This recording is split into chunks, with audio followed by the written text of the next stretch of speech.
Transformers. What an interesting and weird franchise this is. I say interesting because this is one of the most successful, well, financially, most successful franchises of all time. It's made so much money, billions of dollars. But a lot of these movies are so bad that I'll never understand how and why. Let's start this list of the worst and best Transformers movies. Coming in at number 8, so the bottom of the barrel, the worst of the worst, the shittiest Transformers movie of all time. It's Transformers The Last Night. This movie sucks. It sucks. I can't think of any redeeming qualities of this film. I remember going to the theaters and seeing this, and I wanted to walk out so many times. The only reason why I didn't is because I give myself only 2 movies a year that I'm able to walk out of the theaters for, and I had already used those 2 films. Sure, I could have just done it. Sure, I should have just done it. Between Mark Wahlberg and the overindulgence of Michael Bay, this is thankfully Michael Bay's very last film. But my God, this piece of shit. Between the beginning of Merlin, the Transformers are connected to Merlin. Holy fuck. Number 7, Transformers Age of Extinction. Also starring Mark Wahlberg. So both of his Transformers movies are at the bottom of my list. I don't hate Mark Wahlberg as an actor, but there are films where he phones it in or he's just terrible. And this is one of those examples of him being terrible. Now, granted, he's dealing with CGI. He's dealing with green screen. He's not interacting with real people most of the time. So maybe it's not his fault, but I could not give a fuck about this Cade Yeager character. Or how about the fact that he has a 17-year-old daughter that clearly Michael Bay thinks is hot as fuck because he's shooting the camera to focus on her ass every chance he can get. And we also have a side character who's like 25 years old dating the 17-year-old, but that's cool. That's a good thing. Number 6, Transformers Revenge of the Fallen. A movie that I think I tried to like because it was the follow-up to the first film. So I tried to get into it. I tried to go along with the silliness that came along with this movie. But then you got to the point where those 2 dumb robots with the stereotype behavior, the way that they were talking, I thought, okay, fuck this. Then you have the robot with the giant balls, because that's the kind of humor that Michael Bay finds funny. And then you have the terrible plot of The Fallen, an old Transformers from the past. I'm talking about Egyptian times, seemingly being involved with creating the pyramids and creating the artifact. Like, we've seen that plot done in so many franchises, right? Going back to Egyptian times, that it was already tired and played out by this point. I know that there was a writer's strike going on, but sure, you can use that excuse for this movie. But what about the other 5 bad movies? You can't use that as your excuse when every other film, even more movies later in the franchise, has the same level of bad writing. Even hot Megan Fox is not enough to get me to 100% defend this film. The death of Optimus Prime was cheap. This movie did not deserve a moment like that. Number 5, Transformers the movie. A movie that I'm sure most people would have at the top of their list, especially if they grew up with the Transformers, grew up on the animated series, the cartoons and the toys and whatnot. I personally did not grow up on this cartoon. I did not grow up with this movie. I saw this very recently for the first time. It's very cheesy. It's very silly. It's very childish, and that's obviously the point. If I did see it as a child, I probably would have enjoyed it a lot more. There are redeeming qualities about it. There are some interesting things in it. Optimus Prime dies, which I just talked about how it was undeserved in the last movie I talked about. But here, this is a kid's movie. And they killed off its most popular and main character early on. That was surprising.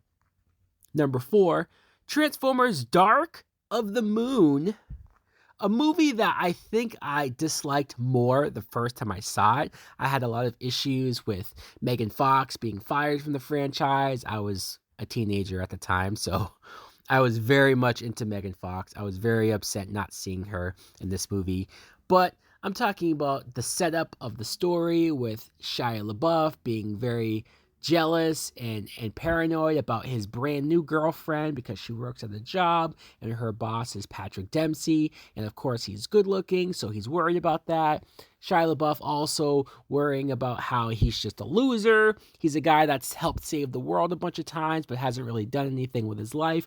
Just all of that was very boring. All of that was very uninteresting, and that was about the first hour or so. It wasn't until the battle, right? It wasn't until the destruction of Chicago. And I know we see a lot of big city destructions in movies. We see it almost all the time. But at this time, this was kind of epic. This was something that looked so unique, looked so different, seeing just everything, buildings being torn apart. And you also had a sequence with Josh Duhamel and a bunch of the soldier characters doing their mission where they're running down a building and they're gliding out of a jet plane, and it was very intricate.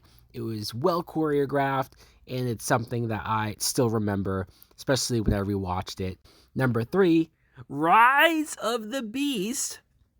This is the most recent Transformers film, and having it this high on the list might sound like a big deal, but when you see the rest of the movies, it might also not sound all that impressive. This movie is fun. It is enjoyable. I've seen people complain that it focuses way too much on the human characters. I do agree with that. As much as I like the humans for what they were, I do agree the franchise as a whole has had this problem of focusing too much on humans and not enough on the Transformers, not enough on the Autobots, not enough on characters like Optimus and Bumblebee. The little that we do get with them, they're cool, they're awesome, they're badass. Imagine if we got more of that. Imagine if we got a whole film where Optimus was the main character. This movie, though, I appreciated being set in 1994. I love the music. I love the soundtrack. Number 2, Bumblebee. Talk about me being so disenfranchised with this franchise, being so uninterested, thinking any Transformers movie that comes out by this point, I'm done. I don't care. And then Bumblebee comes along. Not directed by Michael Bay, actually scaling down the story to where it didn't have to be your usual world-ending cannon fodder. It wasn't the usual been there, done that. This was kind of like the Iron Giant, right? You have this young girl played by Haley Steinfeld, who she's great. Having her have Bumblebee as almost her pet and seemingly becoming her best friend as they deal with everything going on in her life, while Bumblebee also deals with the one lone Decepticon. I appreciated the smaller scale story. I almost wish Transformers stayed more in this lane and not having to feel like it has to compete with the other blockbusters out there. But for the number 1 best Transformers movie, in my opinion, I know some people won't like this, but I put Transformers from 2007. I think this was a big deal. When this first came out, I remember people coming up to me. In high school, I was at the time, and people saying, oh man, you have to see this Transformers movie. It's wild, it's crazy, it might be the new big thing. And I remember laughing and scoffing and says, fuck that, I'm going to go see Spider-Man 3. Oh, fuck. But then I eventually did see Transformers, and I thought, wow, okay, now I see what they're talking about. Now I get it. This movie is different for the time. This movie was ambitious. It did further the use of CGI and what we were able to put on the screen. And like I said, because I wasn't a big Transformers person, I was aware of them, but I didn't really know a lot about them. This movie did a good job, I thought, of introducing us to the lore, to the characters, into what this property could become. And also, this is the best example of Michael Bay having his Michael Bay isms, his humor, and his sense of style, but also pulling back on that and telling a more straightforward, blockbuster like movie to where I think everyone could go along with it and consume it and enjoy it and appreciate it. And oh yeah, by the way, Megan Fox, hot as fuck. I mean, it goes without saying. So, guys, let me know in the comments below, what are your top 8 Transformers movies? What's your order? What's your favorite? What's your worst? Thanks for watching. Like, comment, subscribe. Later!